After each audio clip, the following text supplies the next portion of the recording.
Salut les permaculteurs, bienvenue à tous. On accueille aujourd'hui Damien à la Goursaline. Salut Damien. Ah Benjamin. Ça va et toi? Damien, pour ceux qui ne le connaissent pas encore, des gens qui suivent Permaculture Design, il a une chaîne que tu peux nous présenter, peut-être une chaîne YouTube. Ouais, c'est permaculture, agroécologie, etc. Donc je fais plein de vidéos toutes les semaines. Ouais. Et voilà, une association aussi dans laquelle tu... J'ai aussi une asso qui s'appelle La Graine Indocile. Alors là, il y a un site internet que vous pouvez aller voir. J'imagine que tu vas mettre les liens peut-être sous la vidéo. Je mettrai les liens sous la vidéo. Génial.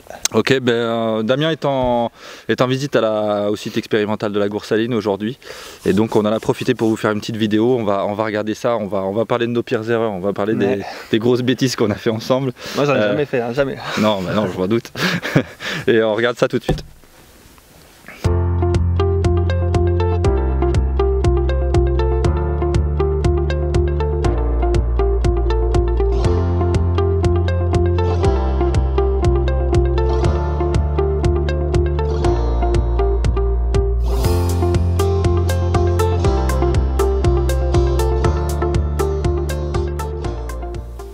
Ok, alors Damien, tu as envie de nous parler de tes pires conneries, de tes pires erreurs que tu as fait? J'en ai fait plein, mais celle qu'on disait, on a fait plus ou moins la même.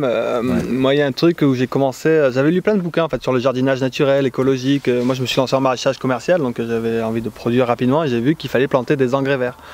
Donc ce que je faisais, c'est que je préparais ma zone, j'arrachais les herbes, bien sûr c'est des herbes que je connaissais pas du tout, hein. J'étais un peu pressé quoi. Donc j'arrachais ces herbes, je travaillais légèrement la terre pour qu'elle soit agréable pour mes petits semis, je faisais un semis d'engrais vert, je l'arrosais un petit peu, et ça poussait, mais bon c'était quand même pas mal de boulot. Et après avec un tout petit peu de temps, je me suis rendu compte qu'en fait les herbes que j'arrachais c'était du mélilo, donc c'est un excellent fixateur d'azote qui décompacte le sol et qui poussait tout seul gratuitement sur le terrain.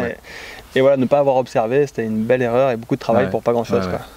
Ouais, c'est ça, on en parlait juste avant la vidéo. Moi j'ai fait exactement la même erreur. On a vraiment décidé de vous parler de nos erreurs parce qu'on parle toujours de nos réussites, mais ça passe toujours par des expériences un peu malheureuses parfois avant, mais ça fait aussi partie de... C'est comme ça qu'on apprend. Moi j'ai fait un peu la même erreur, c'est-à-dire que j'ai longtemps cherché les meilleures essences à planter au niveau des arbres pour mon sol, pour amener de la fertilité sur celui-ci, pour construire du sol, etc.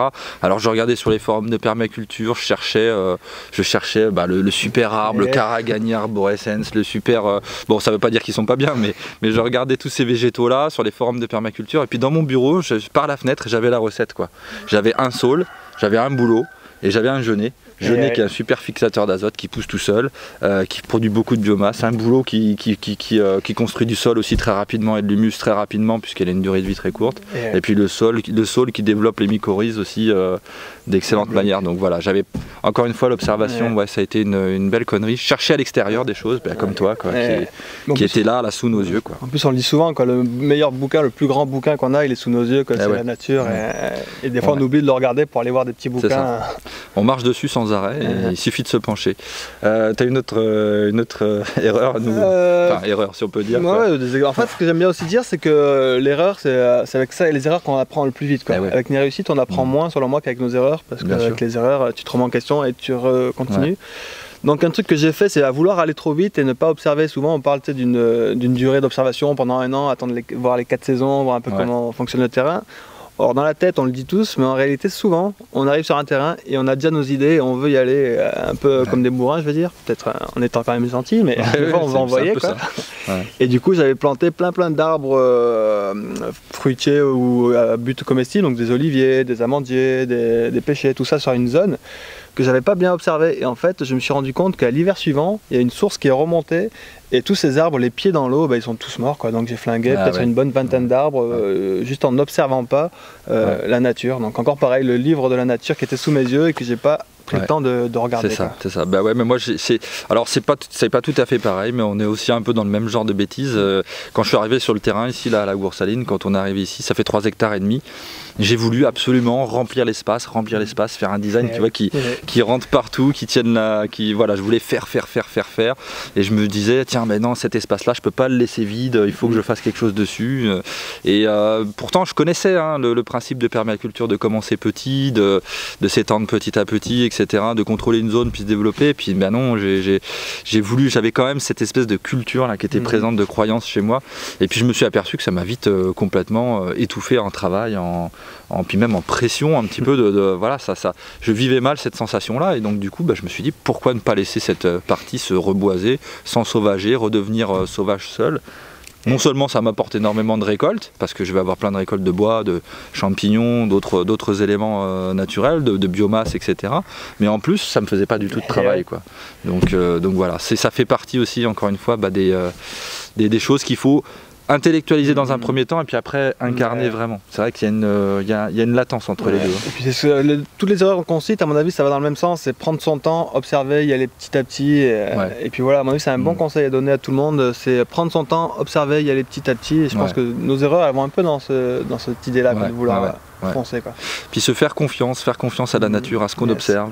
Carrément. On n'a pas obligatoirement besoin de tout trouver dans les livres. C'est vrai que c'est des bons soutiens, mais c'est aussi là que se passent les choses, quoi. Juste devant nous, juste dans nos yeux, à l'intérieur de nous-mêmes, on sait déjà beaucoup de choses. Carrément. Tout à fait d'accord. Merci Damien. Bob, c'était cool, c'était chouette. Alors intéressez-vous au principe de permaculture, parce que ils paraissent peut-être comme ça un peu bateaux, mais néanmoins ils contiennent tout. Il y a vraiment tout là-dedans. Et je vous encourage à aller visiter la chaîne de Damien, permaculture, agroécologie, etc. Et permaculture design aussi, allez voir. Et puis, oui, bien sûr. Et bonne continuation Damien. Merci à toi, bonne continuation, à bientôt. Salut. Allez, ciao. Dis-moi Damien, au fait, tu as ton diplôme obligatoire de permaculture, toi ? Mon diplôme, et toi tu l'as ? Écoute, moi quand je suis allé en Australie, j'ai été me former auprès Je t'en fais un ou pas ? des fondateurs de permaculture, et ils m'ont jamais dit que c'était obligatoire pour quoi que ce soit. La permaculture, ça doit rester open source, donc on s'en fout. Hein. Ah, je te fais pas ton diplôme ? Non, tu me fais pas mon diplôme, non. D'accord, donc bon, diplôme,